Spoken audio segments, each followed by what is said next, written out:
I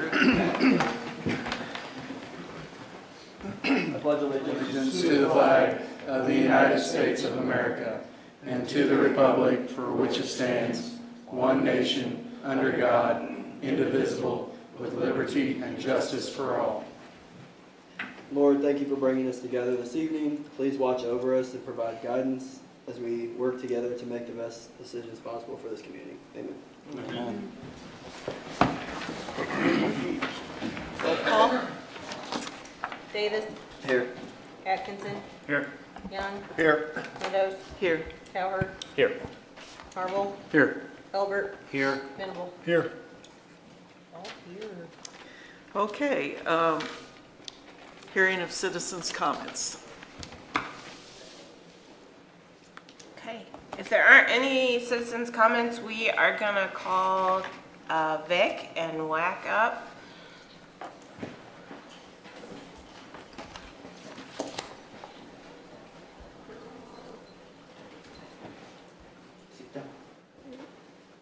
So some of you may not know, this is our K-9 officer, Vic, and today is his last day. He retired today. He's working overtime to come to this meeting, so we're very grateful for that. We pulled the minutes from when you brought him the first time, June 6th of 2016. So Vic has been working with us for 7 years, so he's earned his retirement. WAC is also retiring from being a K-9 officer, and he's gonna, I don't say just be a police officer, but be a police officer minus the K-9 part. So he also has had to do a lot of work, and this is a big job. It takes up a lot of time to care for the dogs, and he also was on call quite a bit. He was telling us today that when they first had Vic, there was no other dogs in the area, and he was in Boone County, Howard County. And Vic was trained as primarily a marijuana dog and other drugs too. Yeah, all the drugs with marijuana. That's the deciding factor for law enforcement at this point. Yep. And so he's slowly been retiring this year with the changes in the state law anyways. But anyway, so we're just so thankful to Vic, and we hope he enjoys his retirement. So we have a certificate for Vic. He gets a certificate. Certificate of appreciation. And then also we got a gift card for you guys for Snowbiz. You can have a treat too. And you can get a pup cup. So anyways, thank you. Officer Barger's back there. He is going to be the new K-9 officer. He just got Zero, has been here in town. 3 days. 3 days. So when Zero is ready and trained, he'll come and introduce himself also. So anyways, just wanted to say thank you to both of you guys for all of your hard work. Thank so you. It's been awesome.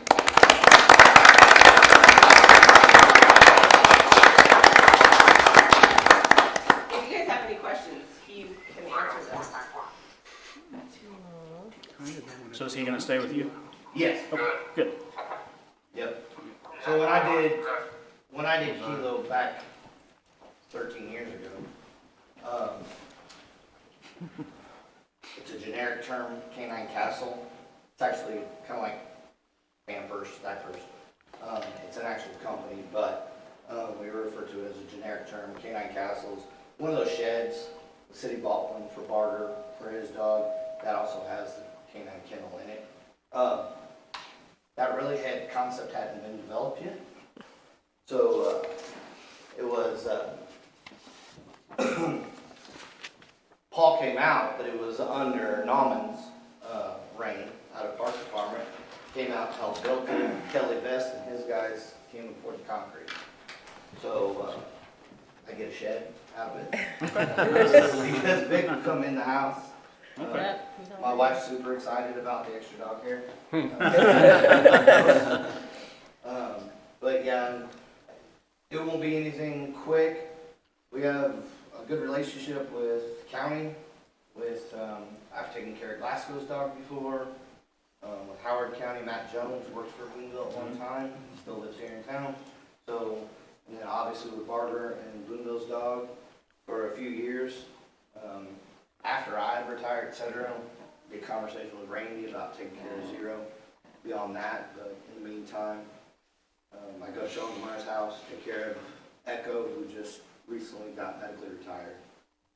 haven't gone to the next film yet, but I'll continue to do that for the guys around, and if Vic's in the house with me, there's an extra kennel at my house, so it'll stay a kennel for a while, but yeah, it's not transportable like the new concept in that castle, so. It's just a smart move. You can, if a handler moves, I know they poured two concrete pads for Anderson.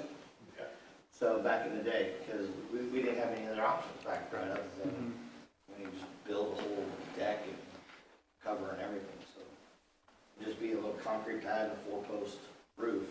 That's basically what I have. So.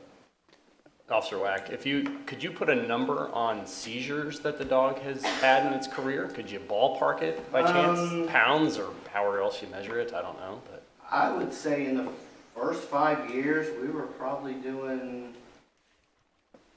10 to 12 fines a year at least. I mean, it would come, like we'd go a month and we wouldn't get a single call out, but then I'd get called out 3 times in 2 weeks and have fines then. So I would say on average about 2 or 3 a month. Okay. On an average. First 5 years, the last few years with other dogs coming on, Glasgow and Cooper County replacing Grimm, Aaron Johnsmeyer being as active as he is, just not as much work for us to get called out for other agencies.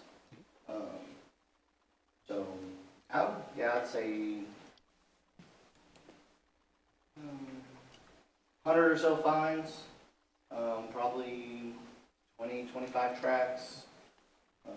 Did a couple of article searches where we found a couple of items, a gun, a knife. What else did we do? PR stuff for all kinds of events. We've been down in Kemper numerous times. I've done demonstrations for Sisters Supported Living. I've done them for Mary Platt Obley's organization down The there in library. Kemper. She did something down there. I know we were there with the Scouts and you did one for us. That was really good with Boy Scouts. So. Right. So it's nice. Our trainer is on contract through Boone County Sheriff's Office. And he actually reserved over here at one time. So he's been in our community. He's visited on Peddler's Jamboree and stuff like that. And so he's got a good bead on our community. Back when Vic was picked, there was a different dog I wanted. And when we discussed it, he's like, I'm not doing that to you or Boonville. So, and it was a high-strung Mally. But Vic's got all the drive he needs. Kind of described the same way Zero is. You know, he's kind of more of a Mally body, but he's got more of a shepherd attitude from what they've described to me. So he's a little calmer, a little more balanced. He'll fit in a little better with the community. You know, I love all those guys in Independence. I've trained with them at conference, but you see an Independence dog jump out of the car, they're coming out to work. They're not. They only have 1 or 2 PR dogs. And they come out of the car, it's game on. So Vic's not that way. He's not overly aggressive that way. You can see how he looks around. He's always alert, but he's not. You know, he always wants to smell. He's always attentive, but doesn't have that overbearing. It works in our community, and we're lucky to have a trainer like Chris to do that. Excellent.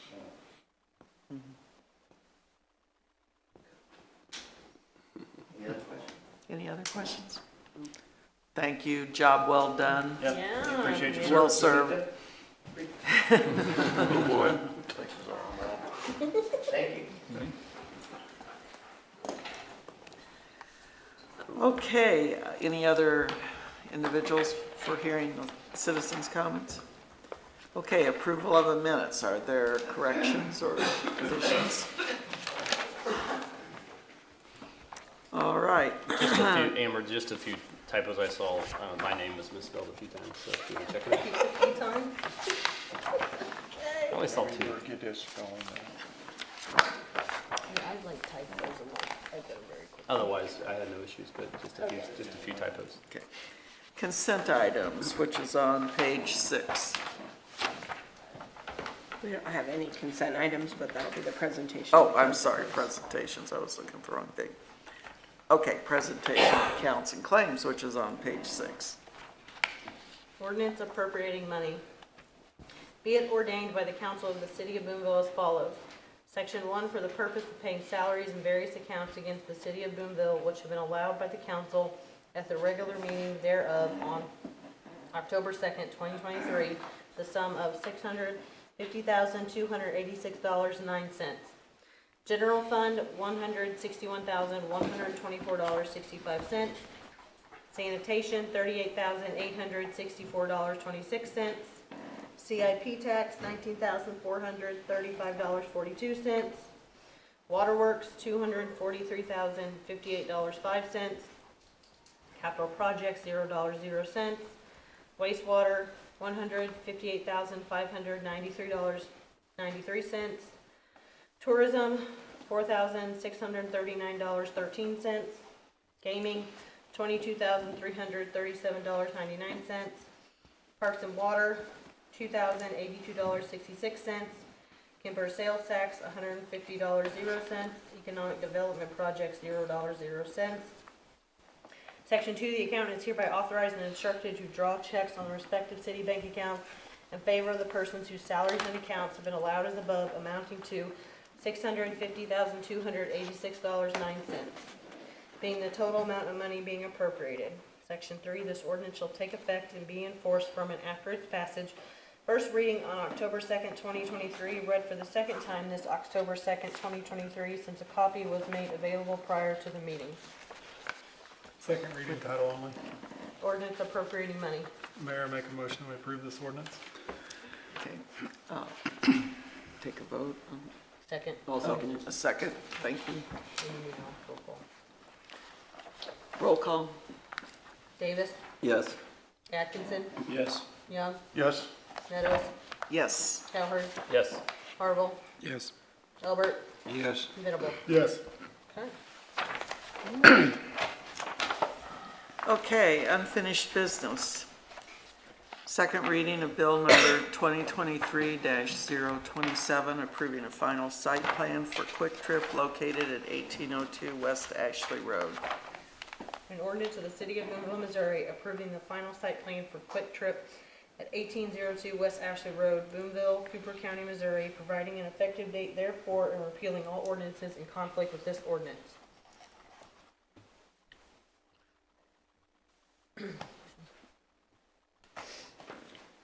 We need a motion. So, Yes. yeah, I motion that we approve. Second. okay. Any discussion? Just one thing, Kate. On this, this is semi-related to this, but there is this I-70 North Outer Road. Is there a master plan for a connection of this back over to the Walmart Road? Is that something that's not in the works, but it's what the state is planning? What is going on with Yeah, that? so it's part of, so Quick Trip had to get MoDOT's approval on their ingress and egress since that's a MoDOT controlled road. And so what happens is that's called the outer road. There are documents going back 20 years that actually have outer roads on both sides of the freeway that connect all of the Boonville exits. So MoDOT always takes that into account when they begin planning with a developer. So this is sort of the first chunk of what could be an outer road, but MoDOT's not going to build it. So this is leaving space for a hypothetical road that does not exist, but Correct. potentially could. Potentially could. Okay, thanks. Preserving future opportunity. Okay. Any other questions, discussion? Okay, roll call. Davis, Yes. Atkinson, Yes. Young, Yes. Meadows, Yes. Cowherd, Yes. Harville, Yes. Albert, Yes. Venable. Yes. Okay, new business. First reading of ordinance 2023-028, authorizing and approving agreements and easements with Climavision Properties LLC for radar systems on water tower. An ordinance of the City of Boonville, Missouri, authorizing and approving agreements / easements with Climavision Operating LLC for the installation of a radar system on a city water tower for improved weather forecasting, providing an effective date therefore, and repealing all ordinances in conflict with this ordinance. Okay. Reports of standing committees, Boonville Housing Authority. I think it's attached to the, do we have any questions? Okay. Are we still maintaining high occupancy? Yeah. We're sitting at 100% occupancy, and I think the current wait list is sitting at 60 now. We have, Did you say 60? yeah. Current wait list is, if I can get my email to work, is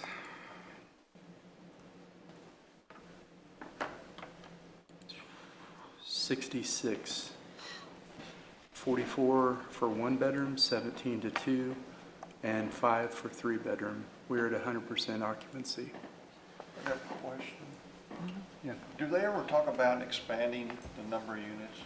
They have 50 right now, and to expand, I mean, would be way over budget. I mean, they have an operating in all of their accounts is right around $100,000. To just build 1 unit would wipe that out. I mean, they would have to get some kind of Yeah, funding to do grant it. funding, Yeah. so they don't talk about that. I mean, and right now, we're looking at replacing, you know, hot water tanks and, you know, ovens and stuff like that for every single unit. And then on top of that, I mean, we just had a bill for like $12,000 for tree removal and stuff. Damn. I mean, they're very lean on their budget. I mean,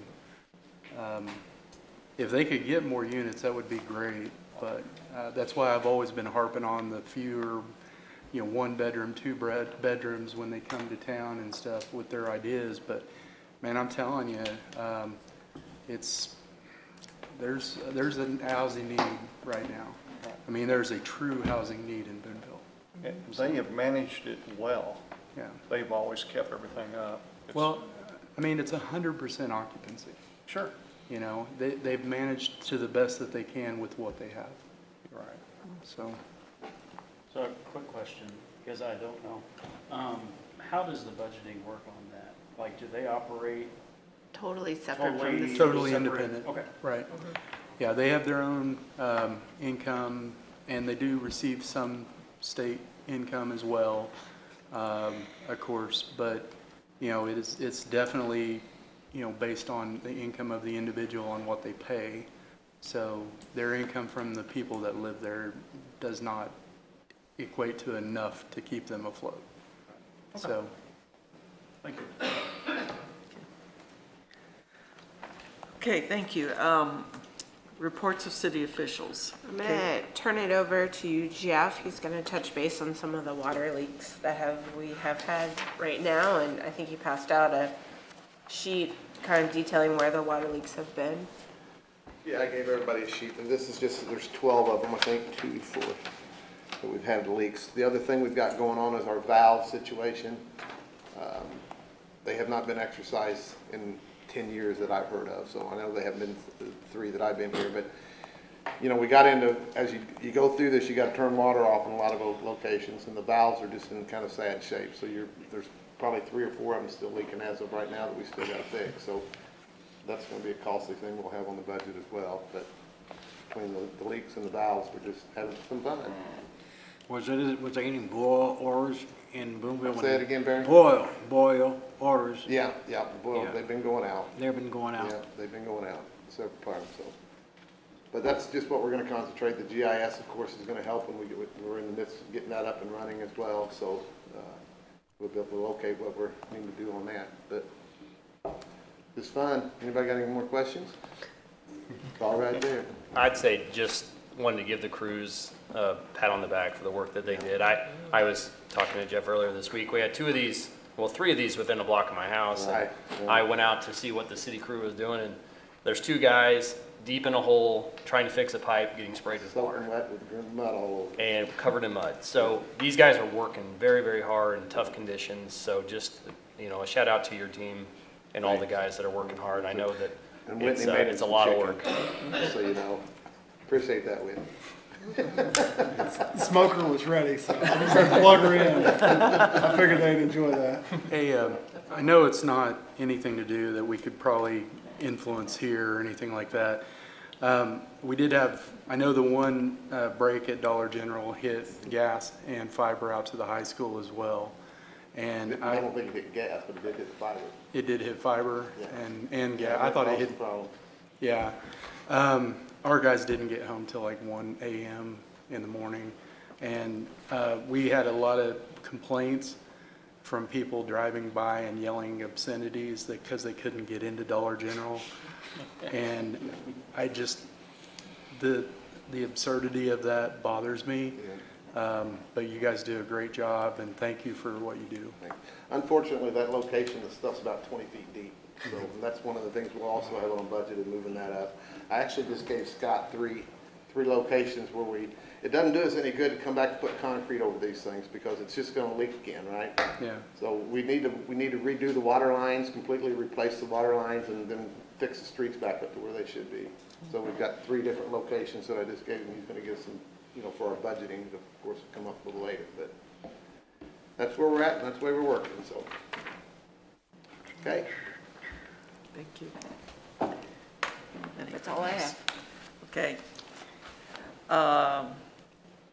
City clerk. I don't have anything. Okay, economic developer. I have a lot. I'll start. A&D Barracks, most of you are aware, the grant for the asbestos abatement was awarded in the cleanup of both A&D Barracks. We can thank Kate Fahel for her hours and guidance of how she administered this grant. This project is moving forward with Kemper alumni Laura Gramlich meeting with the State Historical Preservation Team at Kemper Museum to provide any information they could possibly need on this A&D Barracks, and she did. So they were just blown away at how organized and all the information she had. So she was of great help to this project and moving it forward too on the historical tax credit.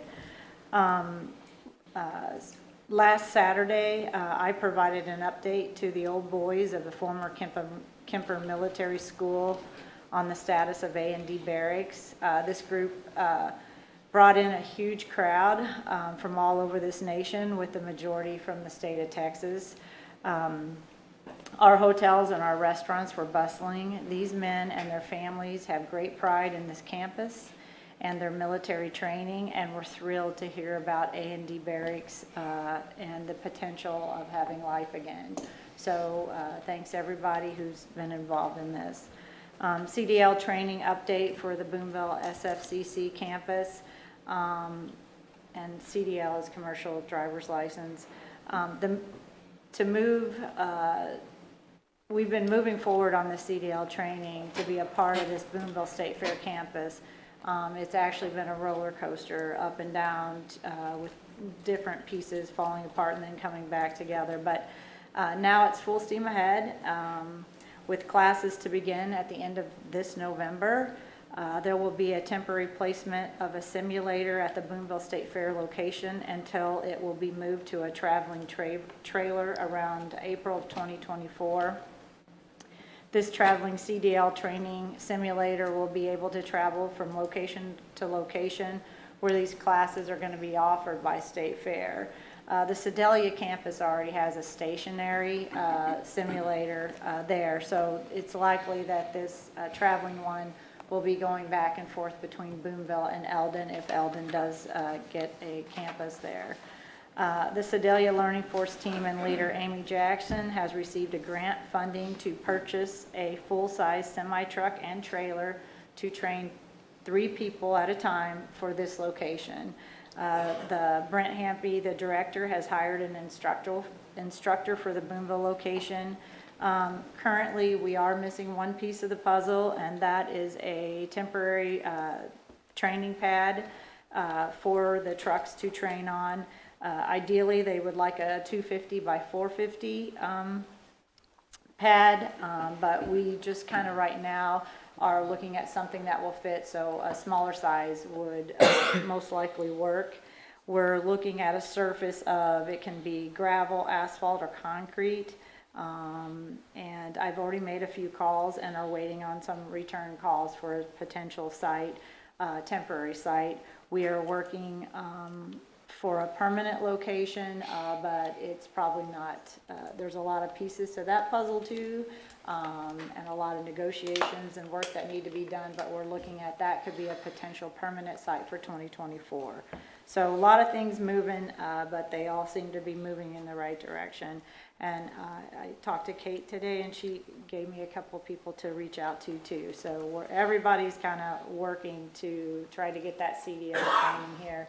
And this just won't help. This doesn't only help our corporations here that use truck drivers, but it'll help our schools with bus drivers. It'll help our Cooper County commissioners with required CDL drivers, or anyone, even you guys probably have to have required CDL drivers for equipment and stuff. So there's more than just the local corporations this could impact.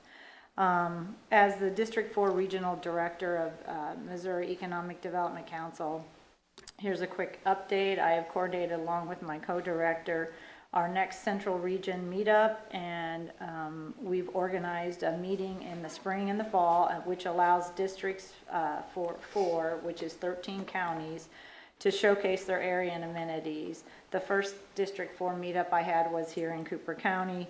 We've had one in Phelps County, and next week we're going to be holding a tri-county region at the Lake of the Ozarks, so they'll get to highlight their area, and they've got plans for us to visit the Bagnell Dam and see how that is operating and makes energy. So that'll be kind of exciting to learn about.